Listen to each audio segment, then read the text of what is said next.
রাস্তায় নেমেছি তখন আমাদের বড় ভাই বোনদের ন্যায় বিচার পাইয়েই ছাড়বো, এটা আমাদের প্রতিশ্রুতি। উত্তরার হাসপাতালে আরও 4 মরদেহ, সারা দেশে এখন পর্যন্ত একজন নিহতের খবর। দেশের বিভিন্ন জায়গায় কোটা সংস্কার আন্দোলন ঘিরে সংঘর্ষে এখন পর্যন্ত 11 জনের মৃত্যুর খবর পাওয়া গেছে। নিহতদের মধ্যে 9 জনই ঢাকার বিভিন্ন এলাকায় পুলিশ ও ছাত্রলীগ যুবলীগ নেতাকর্মীদের সঙ্গে আন্দোলনকারীদের সংঘর্ষের মধ্যে প্রাণ হারিয়েছেন।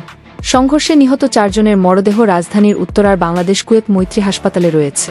হাসপাতালটির পরিচালক মিজানুর রহমান প্রথম আলোকে বলেছেন, 4 জনের মধ্যে 2 জন শিক্ষার্থী, অপর 2 জনের সম্পর্কে বিস্তারিত কিছু জানা যায়নি।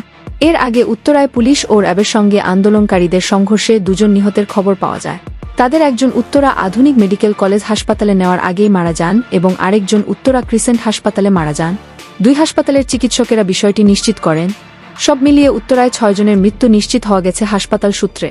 এছাড়া ধানমন্ডিতে সংঘর্ষে ঢাকার রেসিডেন্সিয়াল মডেল কলেজের এক শিক্ষার্থী, রামপুরায় এক পথচারী, যাত্রাবাড়িতে এক রিকশা চালক, সাভারে এক শিক্ষার্থী এবং মাদারীপুরে এক শিক্ষার্থীর মৃত্যুর খবর পাওয়া গেছে।